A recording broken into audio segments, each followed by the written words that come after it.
Hi, Zcat here again. I know it's been a while, but I've been too busy getting supplies while the weather's nice. Now it's starting to get cold, so it's time to start reviewing games again. And I'm reviewing a game, but I'm reviewing a prototype of a game. I got traded this memory stick, and on here is a game called Raid Trade. It's just the prototype, so I'm trying to piece together as much as I can.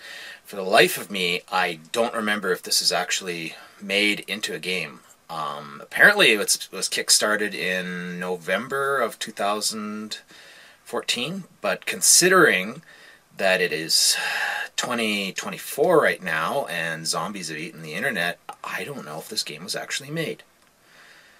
So what I'm going to do for you is I'm going to print this off. And yeah, I do have a printer and a color cartridge. Don't ask. They were really hard to get. However, a lot of people, they're not doing office work nowadays, so it's lying around. But for you, I printed it off, and we're going to have a look at Raid Trade. So, Raid Trade is set after a Third World War. You are playing a raider or a trader who is outside of the Golden City. In the Golden City, there's actually electricity, medicine, and actual society. However, they don't let just anybody in. To get into the Golden City and to win the game, you have to either prove yourself to be a paragon of virtue, a nice guy that they actually want in the city. The second way is to prove that you have skills that the city needs that you can provide. 3, you can do 3 quests for the city. Difficult quests that they need doing. So, how are you going to get into the city? You're going to do what you always do. Raid and trade. Alright, here we go, Raid and Trade. This is what I printed off the memory stick. This probably doesn't look like what was actually kickstarted, if indeed this was kickstarted in 2014.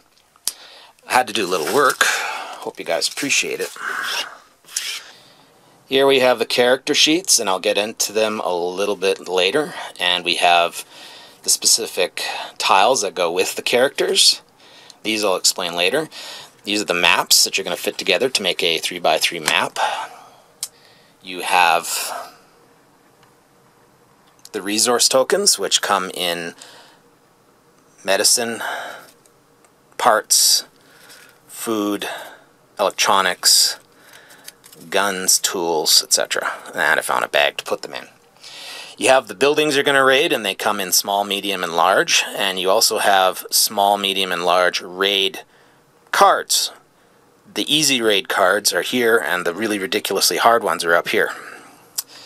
You have the global events, which change the game from round to round. You have missions that you can do for the Golden City. You have incident cards, which allow you to change things up, like, oh, I'm going to re-roll that die, or, you know what, even if I failed this raid, I actually, have a card that'll pull my butt out of the fire. Have favor discs, and the favor discs, they say +2 on them, but they have diminishing returns. The first one's worth a lot. Next 2 are worth not so much, and the last 2 are, yeah, you're just, rubbing salt in everybody else's wounds. Have cubes. Apparently, if this was kickstarted, these would be replaced with miniatures, and they match up with these characters. Let's set it up.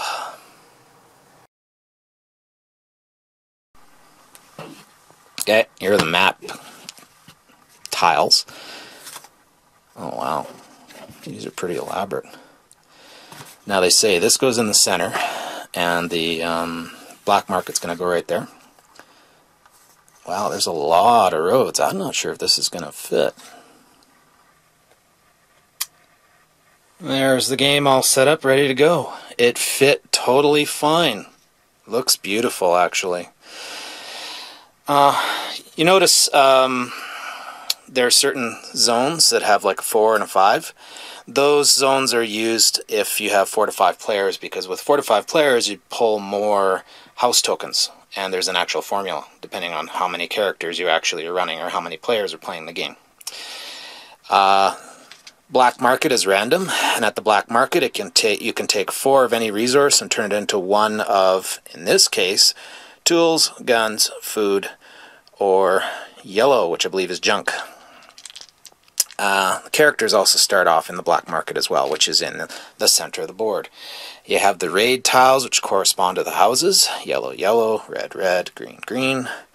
You have the raid die, and the raid die supposedly is special in the Kickstarter version, with special tokens, but in our case, odd is fail, and even is success. You have the incident cards. I'm going to put them face up. They go here. They form the hand that the players are going to look at each turn and use. Up here you have missions that you can do for the Golden City, and most of them are, yeah, a lot of 3 types of resources, but when you do that, if you do enough of them, you win, for one thing, and you also, when you do it, you gain an effect that you can continually pop. Favor tokens, which you can get, and you want to raise your favor to a high level. And then you have the global events up here. And the global events are usually chosen each round by the weak player, or the player who's not doing so well, and they can be things like ceasefire, on this turn no combats, or Dr. Petrov, when crafting, gain skill. So, how do you play this? I will show you. Okay, here we have a game going. Orange characters on this street, and this street is actually all of this, right up to the edge of the board.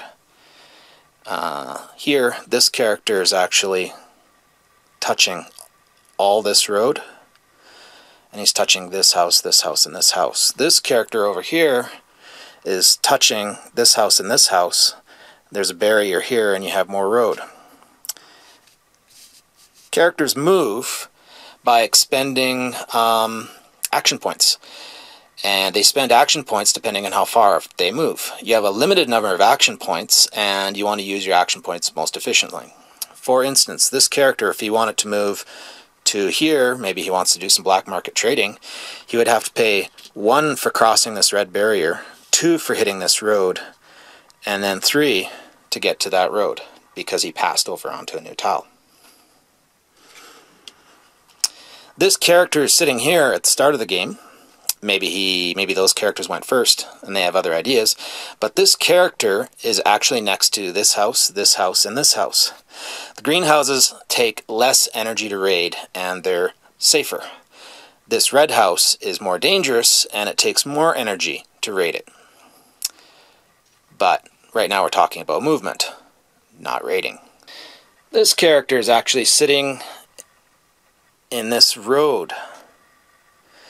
This is a barrier, you can see, because of the red around it. So this person is not actually touching this house at this moment. However, this person has a number of options open to them. He can raid this building, or he can go to this outpost. Okay, there we see that red player. He's moved, or he hasn't moved, and he decides to spend action points to do stuff. He could go to the black market and spend an action point to trade 4 of anything into one thing he totally needs, like maybe a gun to protect himself, because you need gun resources to protect yourself or attack in this game. Or he could decide to raid that small squat. That small squat has a raid value of 6, as opposed to like a higher value that the medium buildings have. If he decides to, he could raid it. A raid test is made. Over here, nice young lady. She needs our help, and she wants us to raid. So we try it.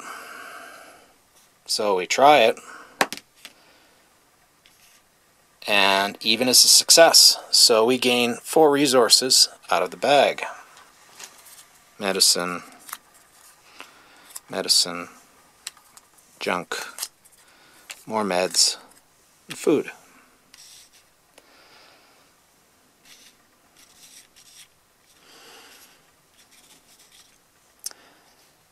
She also will give 5 energy, or if you give her 5 energy, since you succeeded, she will train you in your skill for 1.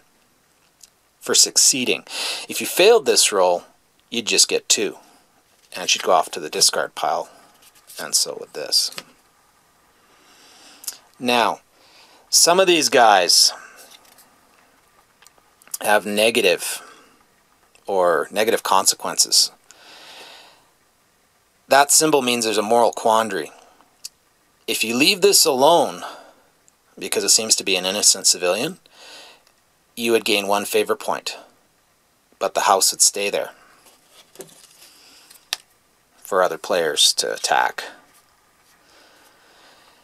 If you do take the morality hit of 1, you'd gain 4 resources, and you could get even more skills. That's a choice, but the city will not take monsters. Okay, this is video interview number 0478. Evaluation for the entrance of eligibility for Mr. Caleb. Bloody-eyed Caleb.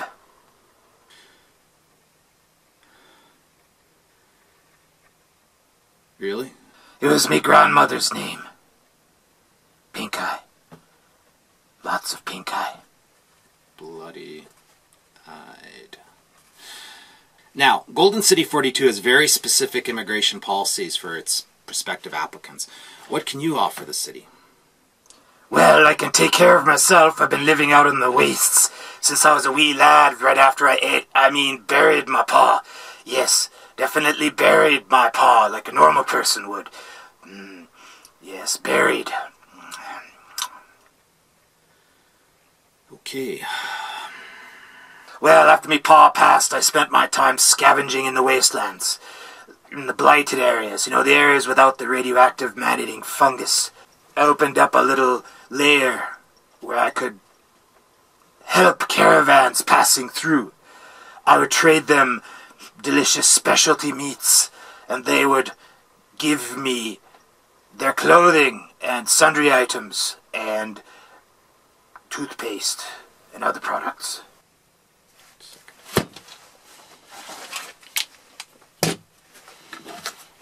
Carry on. Is it hot in here, or is it just you and me? Or is it just me? Okay. What are you, about 250 pounds? Yeah, life is pretty good inside. Wow, they must feed you pretty good in the city.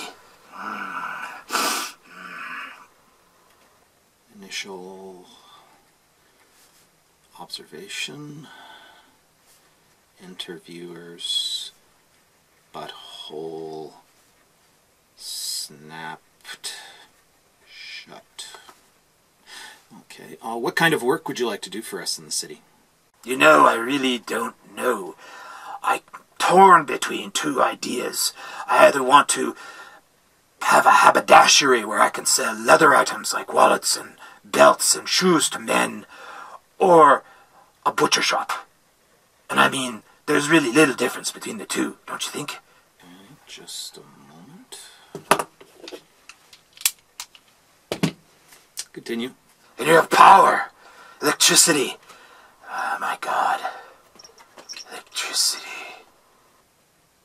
Yeah, the lights. Yeah, I know. It's amazing what you kind of get used to after a while. I'm not creeping you out, am I? I'm dressed in my best clothing. I want to make a good impression.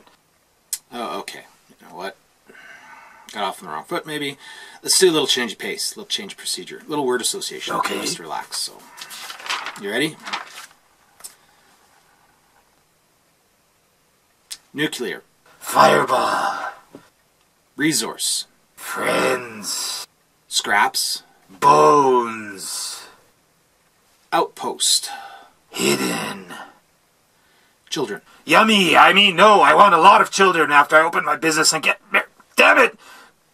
I get 1 do-over, right?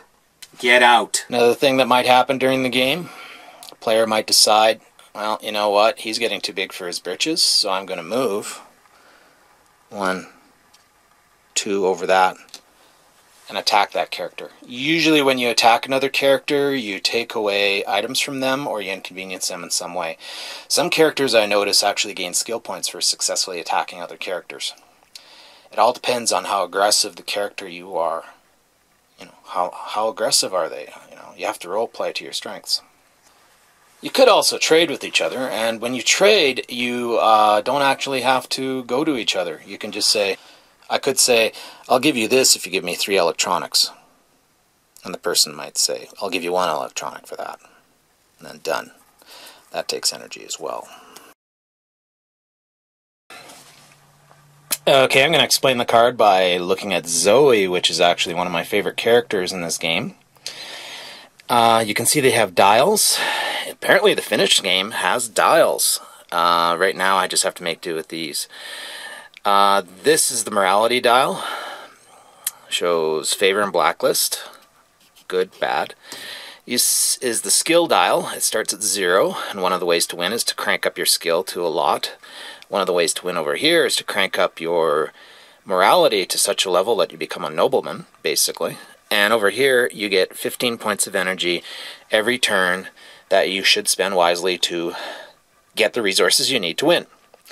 Also, you need to spend 20 points of AP, action points, to win, as well as having, completing 3 quests, or, having a morality really high, or having skill points 20, which basically mean you're an expert. This is her combat values.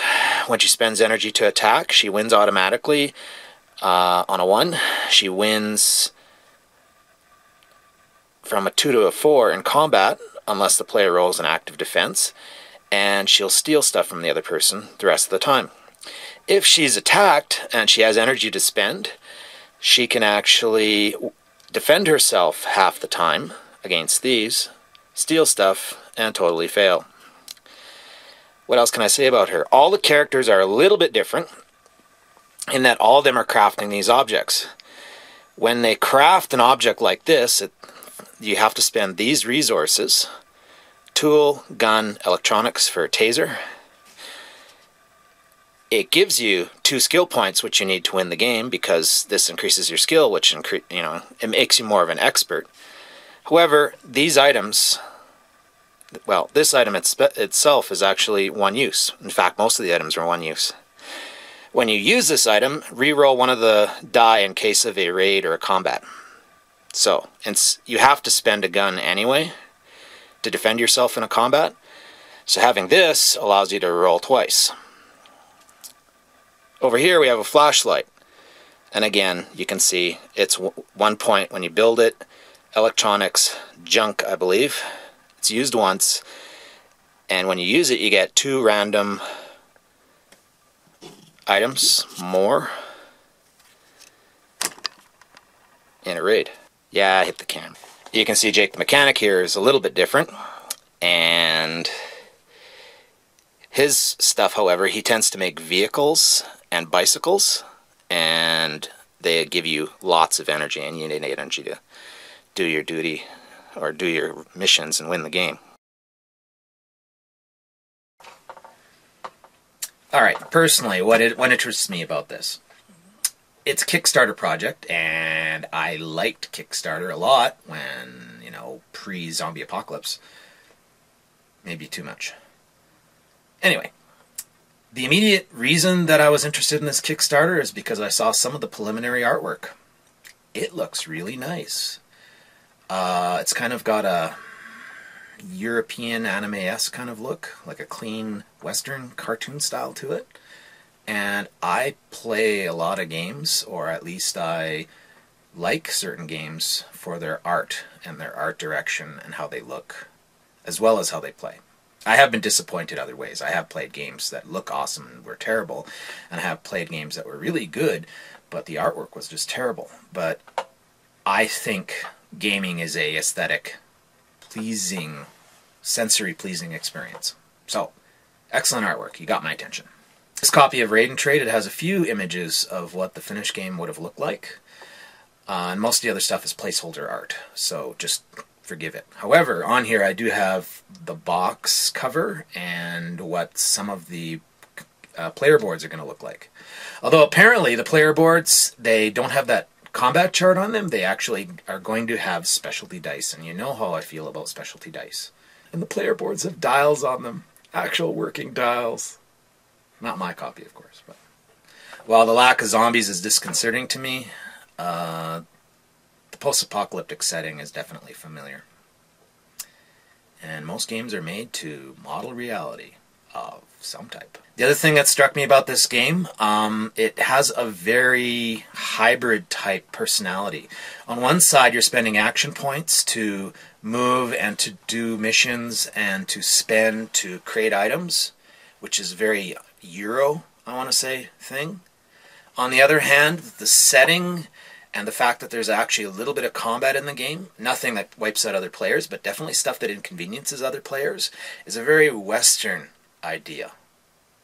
Most Euro games, sadly, are kind of, I want to say, group solo games. This is not a group solo game. You have what you're doing, they have what they're doing, and if things get in the way, you can definitely start to fight with each other. But not too much, because that expends energy, and Mr. So-and-so back there might actually win if you're busy hammering on each other. The other thing I like about this game, there's a pseudo-morality system, and I love games with morality systems. Are you going to be a nice guy and give up resources that you need to win, but increase your morality point score in the hopes that you crank it up to the point where they let you in the city for being a nice guy? Or will you be a complete jerk and take what you want and get the resources you need to get in the city, but your morality drops to the point where they won't let you in because you are a complete monster? So I can trade in this kitty to its rightful owner, or I can turn her in for 3 food units. No, kitty, no. You can't do that. If I get a relationship with you, then I can't make a good decision. Oh, kitty, stop licking me. Stop licking me. Put my cat on the ground. That's up to you, because while there are 3 ways to win, there are a multitude of ways for you to lose. So if this were November 2014, would I kickstart this game? I would certainly be interested in kickstarting this game, or at least keeping an eye on it. Artwork's really nice. It has some interesting mechanics. It's different in that it blends Euro and Western board game sensibilities together.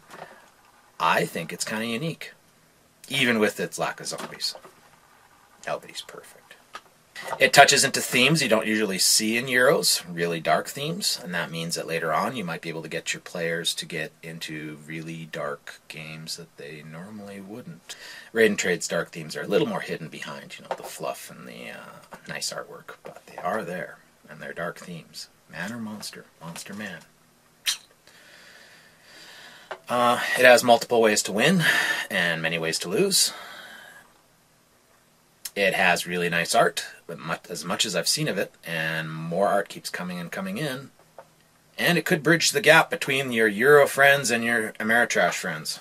And you always need more people to play with. That's the whole point of games, bringing people together. Well, that's it. I'll have a hyperlink up here, and you can go have a look and see if Raid Trade was actually successfully kickstarted in 2014. That's Zcat, Zombie Apocalypse. Stay safe.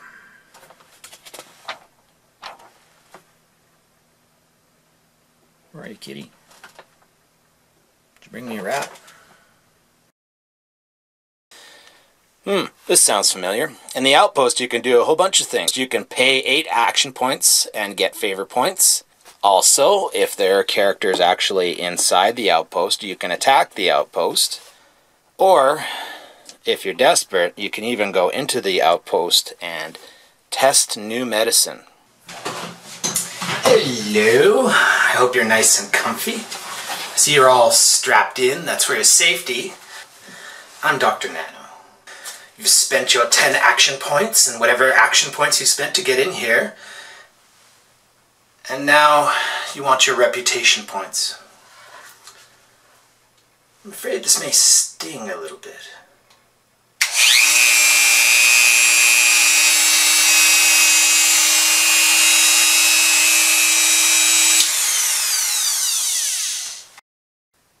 I'm sure that's not as dangerous as it sounds.